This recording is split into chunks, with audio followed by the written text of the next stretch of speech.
Welcome to episode 11. In this episode, I want to discuss reactions and response and why the emotional abuser loves to play with your emotions. This is coming up again. It seems to be a cyclical thing that happens in the group, my Facebook group, the Divorce Sanctuary. So I thought I'd talk about it this week.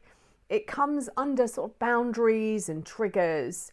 I find it's really helpful to understand or mainly understand why they do what they do and the reasoning behind it. Because once you start to notice this and you start to notice patterns, particularly if you're an empaths, that's one of their qualities. They notice these patterns. Once you start to notice the patterns, everything starts to drop into place. Welcome to the MINDFUCKERY Podcast. I'm your host, Elizabeth, author of Finding Lily and the A to Z of emotional abuse. I'm here to remind you that love should be unconditional. Divorcing emotionally is life-changing and that you have a duty of care to yourself. Each week, I will discuss some of the terms you may hear along this journey, and I will help you understand and process what's happening. I will help you find the best habits as you start to take back the control of your own life and learn the tools to heal on a deeper level, becoming the best version of yourself. So, responding and reacting. And it's your responsibility, the way that you respond to people or react to people.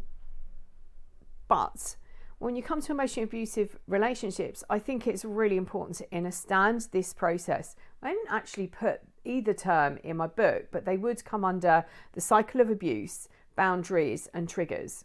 The abuser wants you to react. This is really important to understand. So a trigger can be anything that brings up a memory. It could be a smell or a sight or a sound. It could be hearing a name, it could be getting a text message or an email. And this is a trauma-based reaction. It sends your body into fight, flight, fawn, freeze. And you might experience emotions of fear, shame, or guilt. Memories may come up for you, which trigger emotional flashbacks. So it's really important that you need to understand or understand that that's what's happening. Come up with some phrases so that you can say to yourself, this isn't real, I'm not experiencing this now, as long as you're safe, I am safe. The abuser uses different terms. It might be that they say something or do something. What they're doing is they're looking to push your buttons, and they use it as a misdirection technique. So they might do something or say something to get a reaction from you.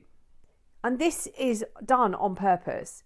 So this is part of the cycle of abuse. They were listening to everything you said. You thought they were really invested in you, but actually they were invested in extracting information from you. They validated you. It might be that they heard you in a way that nobody else has ever heard you. You might have shared things with them that you would not necessarily have shared with anyone else before. So they get to understand who you are. They get to understand your wounding. They get to understand what you're looking for in a partner, what you're looking for in a relationship, what the things that are really important to you. And they then take you, so the cycle of abuse is idealisation, devaluation and discard, and they run round and round this circle. And the next stage would be devaluation. And they do use this just to check every so often to see how invested you are in the relationship. So you might question why they're saying something or behaving in a certain way. And then they'll know how invested you are, how much more work they've got to do to get you hooked into this relationship so that you're reliant on them and you then turn to them as the caregiver. Anybody else in your life, you start to push away. During this idealization stage, this is what they're doing. They're extracting this information. And what they then do after the relationship and during the relationship actually is create scenarios to get a response, extract a response. Now, another term you might hear is supply. Supply is the attention that they get from people. It's to do with the quality of attention that they get from people. So if you're the primary person within their life, the person that they're married to, or the main person they're in a relationship with, you'll be their main source of supply. You are number one. but they will have other people around them. So it might be people that they work with, it might be siblings or parents, it might be friends. And they all might be of a lesser grade supply, but it's still supply. So when they see them, there's attention. They might regale stories. They might be the comedian, and that's all filling them up. And I've described it so many times as being like a little electric car. We're seeing more and more electric cars on the roads these days. An electric car needs charging every so often. So you might charge it overnight. They are the electric car. You're the charging unit. If you're the main or were the main source of supply to them, you would have been their main charging unit at home, and they would have plugged into you when they got home, filled up their battery so that they've got a full tank when they leave for work or wherever they're going. Electric cars need charging up it might, if you're on a long journey, they have to plug in to different sources of supply through that journey. And this is what the emotional abuser needs to do. So they'll go, it might be that they go to work and they've got people at work that supply them. So they'll plug into that unit at work. Might be going out with some friends in the evening, and that's another source of supply. So they plug it in. One thing I will say is, from the work that I've done and my contact with a lot of people, children don't seem to be a high source of supply. They are a low. That's when I use the chessboard analogy, I use children as pawns, because that's what they are. They're actually not a great source of supply, unless I suppose they become adults and they can then communicate. But I think they've already allocated them a box on a lower grade of supply. But they do have supply, so at some point they will. So if you have seen any of my YouTube videos on parenting, narcissistic parents, the narcissistic mother and scapegoat even, any of those videos, you'll see that children do have a place. So there'll be the golden child will be a source of supply, because they can talk about them or they can show them off. They put their bows and their ribbons in their hair and dress them up for their beauty pageant, or they're the star footballer or the star, a swimmer or something like that. They're really good at something. So they have this, but the supply actually comes from what they do, not the person. So I hope that's clear. So they're the electric car. They're going through the day, charging each other up. And so when I talk about supply, that's what I'm talking about. Their need for attention, they're craving attention. And this is the same thing. They get attention from your reaction, and it also amuses them as well. Again, the interactions that I have had with this personality type, there's an amusement to see you respond in a certain way. So they need you to respond for their supply. But there are other reasons they need it. When the relationship is over, they might have either started before the relationship collapses, going around and telling people that they can't live with you any longer, or there's something wrong with you, and they're building this victim story up. So it actually helps them if they can get you to that point of crazy where they are pushing your buttons, they're giving you everything else, and you react. And it's really hard when you're in pain to keep control. It really is hard. You've got everything going on. The world that you thought was real has collapsed. You've got so many questions. Did they love me? Did they ever love me? There were, was this real? And then you're trying to understand and unpick and untangle yourself. So they will be looking for you to react. They need you to be that crazy person, because when you explode, they can turn around. People will go, oh yeah, I actually understand why you've behaved, why you've left that relationship, why you couldn't live there any longer or live with that person any longer. What they haven't seen is that they haven't seen the stages that led you to that point. So when you can understand or understand why they're doing this, you can understand that you will find the wounds and you can heal. They can't do that. So you can ask yourself, is this a rejection or abandonment wound? Where is it coming from? This is all to do with the trauma bonding that took place. These manufactured emotions, and I've talked about that in the last couple of podcasts where they manufactured. I mean, I've talked about gaslighting. That's manufacturing lots of different emotions, being their number one tool. The second one is triangulation, again creating jealousy. They've done this on purpose. They've created these scenarios. They put you in this place, and then now all they've got to do is, because they know what's really important to you. They know what how high your morals are. They know what your wounds are, and they can start to play. This is another form. This is another game for them. So when you get to this point, it's understanding that this is what they want from you. And so I'm going to try and help you, if this is what you're experiencing at the moment, is find techniques to not react to them, but to respond to them. And it won't matter what they say. This is divorcing emotionally. It doesn't matter what they say or what they do. When you're divorced emotionally from them and you've healed those wounds, they can't hurt you. They can say some really nasty, horrible things, but you can see it from a different place. You can see their narcissistic injury. They are the damaged ones, but they can't do anything about it. They're looking to trigger you. They're looking to see how powerful they are. This is another thing. This comes from that supply. When you react, you're showing them how much control they still have over you, how powerful they are. They understood the investment right at the very beginning. They did this in the idealization stage. They worked out what good quality you'd be with regards to supply. So you could be grading it like oil or something like that, different grades of oil. But they've worked out their investment, how much time and how much money and how much they've got to invest in that relationship, and what they will get out.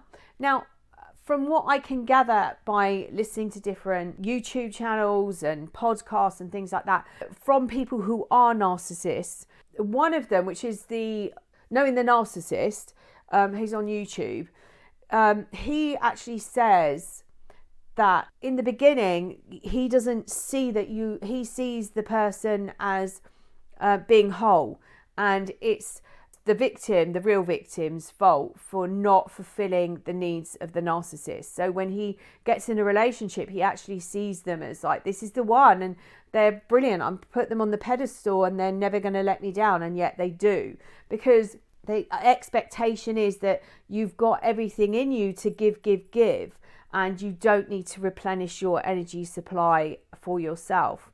And you are trained to hand over everything and provide everything. So they understand there's an investment. They understand they're going to have to invest some time, some money into the relationship, into getting you secured into the relationship. But once that's done, and as I said, they do this by the devaluation, they might put in little remarks or comments, and you think, oh, that's a bit weird. And you might say something. So at first it might be that it's only a joke, they were only kidding, or that you were too sensitive, and you think, oh, and that's when you start maybe taking on the responsibility of, oh, this is my fault, because that's how you end up at the very end. They take you back to idealization and they run through that whole process again. And then you get you back down to that devaluation. And if they still get that, they just keep taking you back until they get to that point where that they know that they've done enough to secure you. And they'll do it with some discards as well. So they might disappear. So you're wondering what you've done wrong. And they'll come back and take you back. Oh, you sigh of relief. I'm back on my pedestal again. All's good in the world. So they've done this. They've created this cycle of abuse, creates and secures you in this relationship. You might have seen the red flags and you might have tried to pull away. But they convince you that that you've got it all wrong, and that this is your issues. Do you remember you've got trust issues? You had that relationship with Johnny, and he did this to you. This isn't my behavior. This is somebody else's behavior, and this is how they get you in there. Once you're out of the relationship or towards the end of the relationship, they're pushing you all the time to get response, because this is a supply to them. This is showing how much control they still have over you and how much power they still hold over you. Now, you might experience behaviors that are really unfamiliar to you. You might have done things and said things, and you might actually believe that you're the crazy person. Stop defending yourself. This is manufactured. Stop blaming yourself. Now, you can take responsibility. You can take responsibility for your own healing as you move forward. If you overlook the red flags, you can say, okay, look, I did see this red flag. These people are very crafty and very manipulative. I saw this red flag and I ignored it. I ignored quite a few. Well, I didn't ignore quite a few. I actually wanted to do something about it, but I was convinced it was my issues, that I had trust issues. And it wasn't until I came out of the relationship that I realised the trust issues were from the very beginning of the relationship, when it was there was some horrific stuff going on, and I kept calling it out and saying a few times, I said, I'm done. I want to change. I want to do this for you. You're so important. And I was the only person that could help him. And I was the only person who understood him. You might recognise some of these terms because they seem to be stock terms that they use. So this is where you are now. You're a source of supply still. So if you still want to be that source of supply, carry on responding. You've been trauma bonded and you've been subjected to this abuse, and you do think like that you're going crazy. Nothing actually makes sense. And this was because part of it was you were, I love this analogy of the one-armed bandit, the coin machine. You're standing there with your cup of coins or your handful of coins or your pocket of coins, feeding in your 5p's or 2p coins, your coins into this machine, and you're pulling the lever and you're investing, and you go, right, well, I haven't got very many left, but I've invested so much in here. I know at some point, is it this pull? Is it this pull? Is it this pull that I'm going to get a return? The machine is going to pay out. The only person that wins is the person that owns that machine. So your investment, if they're the machine and you're investing your money, you're investing your time, your energy, experience, whatever it is that you're investing in this person, opening up your home, come in, let me help you. Let me house you. Let me feed you. Let me supply you with whatever it is that you're supplying them with. The energy, the attention. The only person that is winning is the slot machine, the one-armed bandit. It's like the house always wins.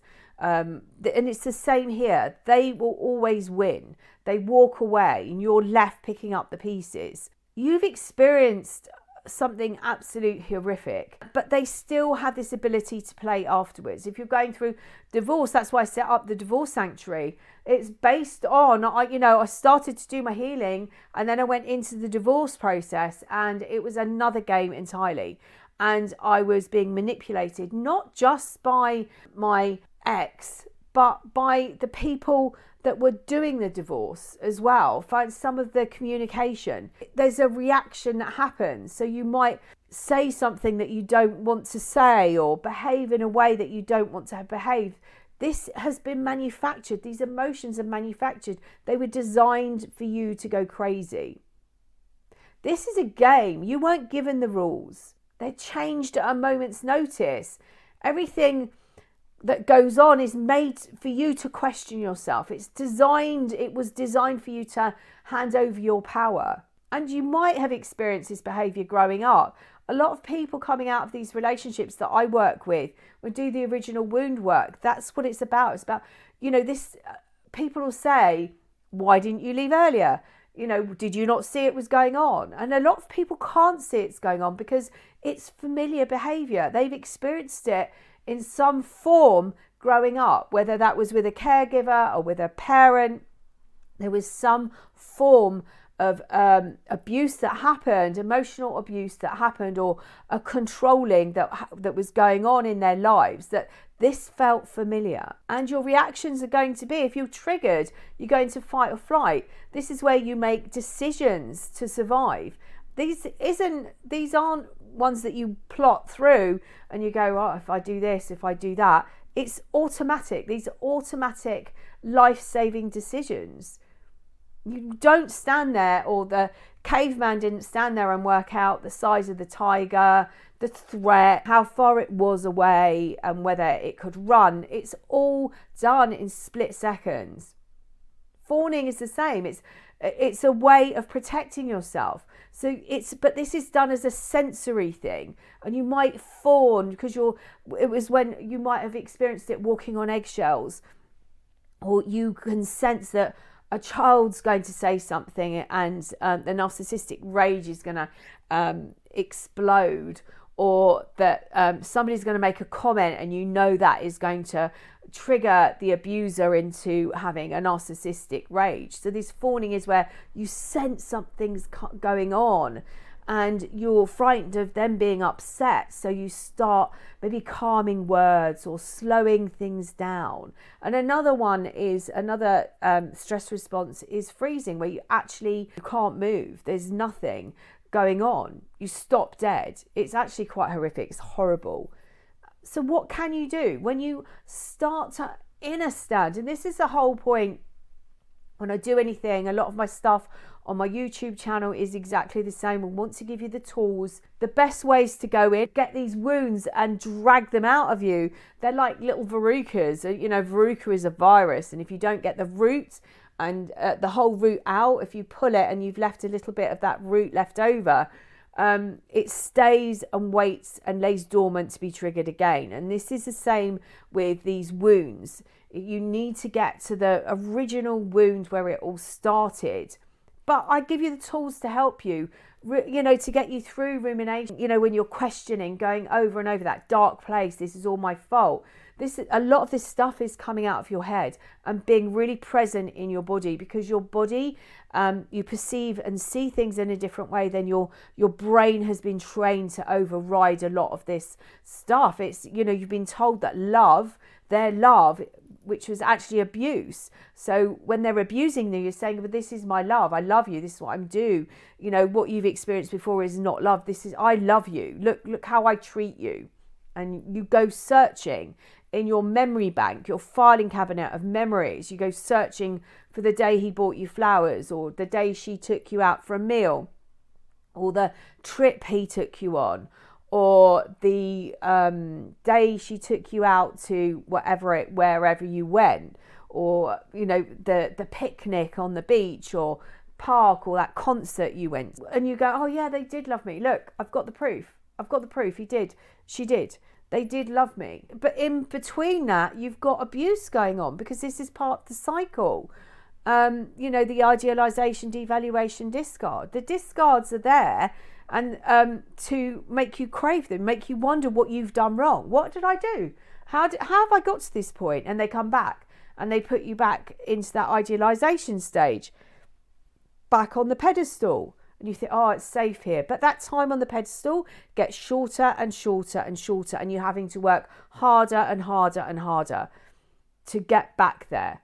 And your time in devaluation gets longer, and the discard might get longer. You receiving messages from their communication all the time. You were being fed information, and they changed the goalposts. So you have no idea what's going on. They manufactured things like jealousy. Were you a really jealous person before? And yet here you are. They can't move. You might be accusing them all the time of having affairs, because they're creating this. They want you to need them. They want you to be jealous of other people. And they might even create fake people. But they will certainly use triangulation against you, with you and somebody else. And as I said, that could be a fake person. So what can you do? The things you can do if you receive a message from them or some form of communication, then you can, I've actually got a video on this, 7 steps to outsmart the narcissist. So I'll put a link to that in the description below. Stop, drop and roll. So what you can do is stop what you're doing, and there's an emotion that's coming up. So you drop into that emotion, and then you roll it around and you start asking questions. Where is this coming from? You ground yourself, and by coming out of your head, as I said, and into your body, you're able to realize this is a deliberate attempt to trigger you, to get a response from you, to find out if you're still hurting. And for them, this is where the supply comes from, because the bigger the reaction, the more hurt you are, the more control and power they still have over you. And that's all they need to know. That's what they're looking for. If you're going through divorce or still having to communicate in some way, you could ask somebody else to step in. You could say, could you take control of my phone or my emails? Ask somebody to write your emails or write your responses. So if they've sent you a message, go and put your phone, your laptop, your tablet, whatever communication form that's come in, go and hide it somewhere under the bed, in a wardrobe, at the top of a cupboard, and then go out somewhere if you can, go or stamp your feet, move to another room, stop thinking about it and get yourself grounded. So whether that's stamping your feet, grounding, visualizing roots coming out of the bottom of your feet, go right in and ground yourself. And then when you have given a period of time to that, you can go back and read it again. Because when you read it again, you'll read it with different eyes. Being grounded, you'll read it differently to being in your head. And they want a reaction. That's their main aim, is to get a reaction, get you to respond. So you can then, the next stage might be that you write. And I would advise you, if you can, to get a notebook and write your response out. So whatever they want, write out what you want. Swear words, emotions, every emotion, every word goes out on paper. Because there is such a powerful connection. It's my belief, it's such a powerful connection between the brain and the hand through the pen. And you can actually remove emotion through that way. If you want to get a marker pen or some other pen and just scribble and scream, you can do that. But it's going to diffuse that tension. And then once you've written out what you want, what you've got to say, and you need to type a response email, then you can, as long as you don't press send, you can type it out again, exactly what you want to say. And then you go through it with your cursor and delete all the emotion. You delete every emotional word. Bullet point. Yes, you can see them on Saturday. Yes, they've got, I need this, and we've agreed to that, or whatever it is that they want. But you just bullet point. No emotion. And this is where the grey rock comes in. The grey rock is the same. You delete emotion. So you highlight the emotional words and you delete. You're not having that. I'm deleting my response to you. I am deleting my supply to you. And that's what you're doing. I'm deleting supply. I'm deleting supply. I'm not feeding you. I'm not feeding the monster anymore. Remember, your supply, your fuel, your attention is fuel. It's there to prove how deeply they hurt you, to prove how much you care about them, to prove how much power they still have over you. Start looking at these relationships. It's amazing. If you can, no contact, and you don't ever have to speak to them again, that's the perfect scenario. If you can't and you've got children, grey rock is something that you have to implement. You have to recreate a relationship. You have a different relationship. You could look at it in a way that you have a relationship with the person at the supermarket, or you have a relationship with your doctor's receptionist, your dentist's receptionist, the person at the post office. I'm trying to think of really weird things. People, not weird people. I'm trying to think of scenarios that you won't hand over personal information. You won't tell them what's going on. You know, if somebody at the post office, you're saying, can I have 4 stamps, please? And they say, oh, hi, how are you? Nice day. You're not going to go, and dump your emotion on them unless you are in a really bad state of rumination. You have a relationship with this person, but we need to create it, or you need to create it in a different way. So it's like treating this as a business transaction and setting really clear boundaries. It's a really lonely place when you come out of these relationships. So lonely. I used to say routines, but rituals is something that I'm trying to work towards. You know, so you can get up and it's a ritual to do something. These rituals have to be positive. They make your heart and soul sing. So look at the things that you get a lot of enjoyment from, whether it's spending time with children or pets or gardening or going for walks by water or in the woods or something like that. Create this ritual that enriches your life. These routines. So it could be that you wake up in the morning and you journal, and it's something spiritual now that's nurturing you, something for you. So setting clear boundaries, creating a routine or a ritual of self-care. It might be that you go and you decide that for your morning coffee, the first one of the day, you're going to grind your own granules, and there's a ritual of grinding and smelling and, just feeling in and enriching yourself and your soul. It might be a cup of tea, or it might be that you go and stand in a certain spot and drink a drink with the sun coming down. Or if it's a ritual, you do it to nourish yourself in a different way. It's really important to start looking at what you can do. But remembering, and this is inner standing that your reaction is fuel. That's what they want. That's all they want from you.